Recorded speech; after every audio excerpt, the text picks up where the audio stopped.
mas não conseguia traduzir sua perturbação, nem em palavras, nem em exclamações.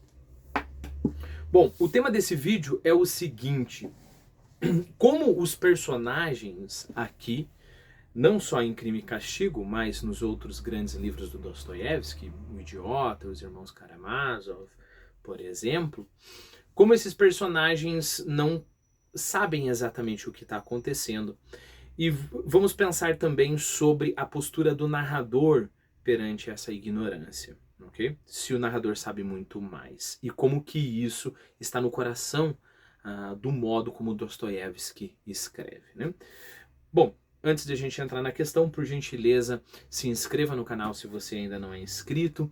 Lembre-se que eu preciso de toda a ajuda possível para que eu possa me dedicar mais a este canal e ele cresça, né? Já estamos com 3.000 vídeos. O objetivo é que essa coisa aqui cresça muito mais, né? Seja uma ajuda. Então, coloca um oi nos comentários para ajudar na relevância, compartilha o vídeo, se inscreva. Vamos à questão. É interessante, é importante a gente saber que nós somos filhos do positivismo, né? Nós somos filhos do iluminismo.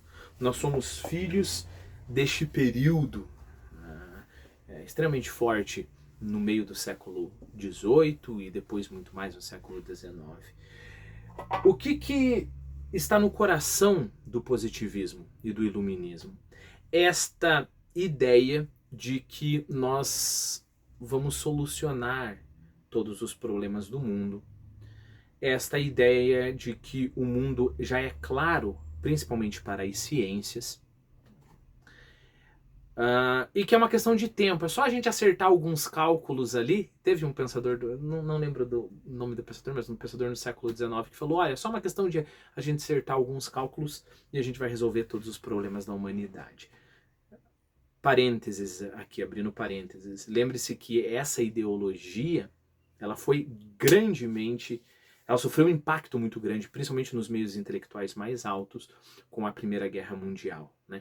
Se a gente está indo para uma luz completa, como é que pode a Primeira Guerra Mundial ter acontecido, né? Bom, esse é um outro assunto, se você quiser comenta aí, a gente tenta gravar um assunto sobre a crise de significado depois da Primeira Guerra Mundial. Mas o importante é saber disso. Então nós temos essa ilusão de que tudo está resolvido e que tem algumas coisas ali obscuras. Mas na verdade eu prefiro muito mais a imagem que um outro pensador, cujo nome também não lembro, que diz que nós somos muito mais um barquinho de luz, né? Nós com todas as nossa ciência, flutuando num mar de escuridão. Okay? Então é muito difícil para um homem moderno saber o quão obscura é a nossa vida, o quão profunda é a nossa vida, o quão complexa é a nossa vida. Né? Por quê? Porque quando você pega um sentimento complexo e contraditório, né? Como uma pessoa ser uma pessoa patética, né? Patética, e você ao mesmo tempo sente um tipo de asco, um tipo de piedade e um tipo de raiva, né? Quando a gente tem esse sentimento totalmente complexo, vem lá um psicólogo metido a besta e fala, não, na verdade o que você está sentindo é isso, isso, isso, isso. E quando você vai analisar o amor, chega lá um neurocientista e diz, na verdade são algumas substâncias no teu cérebro, isso, isso, isso, né? E aí, simplificando a questão, parece que a questão ela está resolvida, né?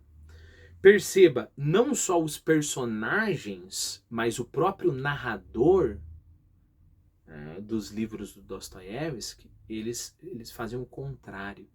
E todo momento, e eu quero que você faça esse exercício, todo momento veja que ele não sabe exatamente o que está acontecendo.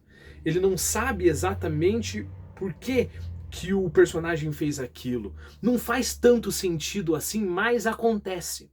Né? Então, trazendo a sua narrativa totalmente para o presente, porque lembre, afirmações científicas são aquelas afirmações que estão acima do tempo. Se você fala uma afirmação como a água ferve a 100 graus Celsius, né?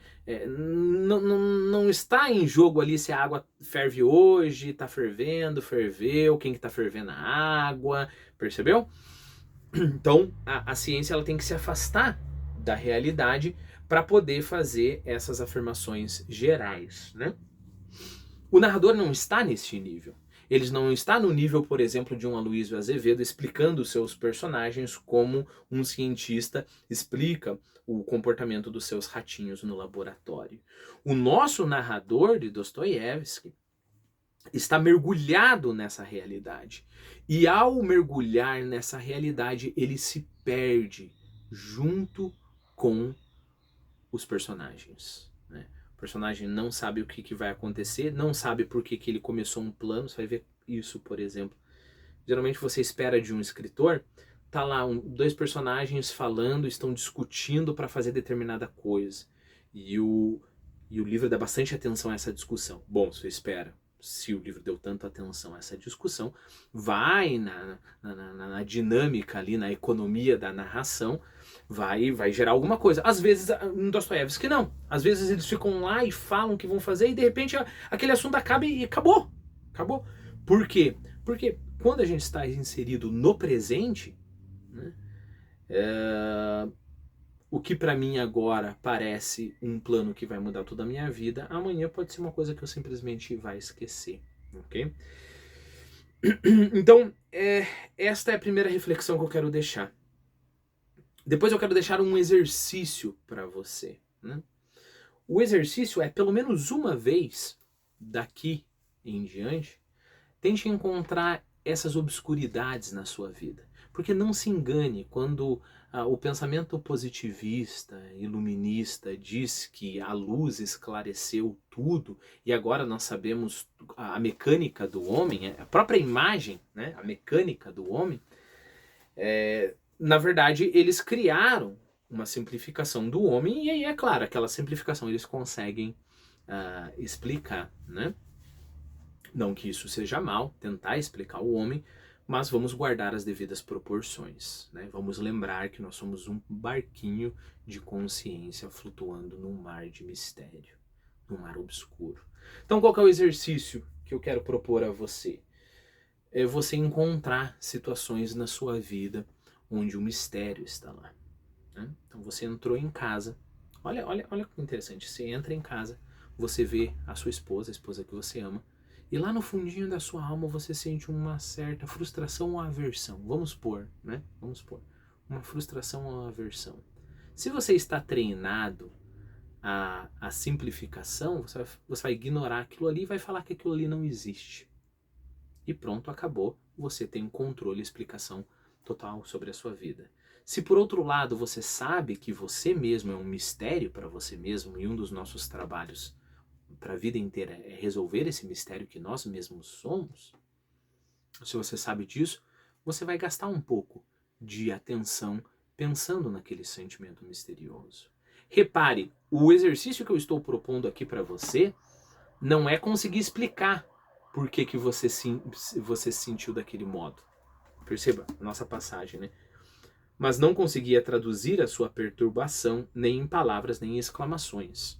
Eu não estou pedindo aqui que você faça o trabalho de um psicólogo, falando, mas na verdade eu me senti assim porque ontem a minha esposa falou aquilo e eu me senti frustrado por causa disso, blá blá blá blá blá blá blá blá. Isso daí pode acontecer, isso é bom que aconteça, mas o meu desafio aqui é que você veja o mistério na sua vida, né? Você entra, sei lá, você entra numa lanchonete, por exemplo, aí vem um determinado tipo de imagem, junto com um cheiro, junto com uma lembrança bem evanescente, né? Esse sentimento vago. A única coisa que eu quero que você faça é reconhecer esse sentimento vago. A única coisa, reconhecer o mistério, né? É só reconhecendo o quanto que nós não sabemos, conseguindo ver todas as áreas obscuras de nossa vida, é que nós conseguiremos tentar, sonhar, em pensar, em planejar, a se aproximar de uma densidade como a densidade do Dostoiévski.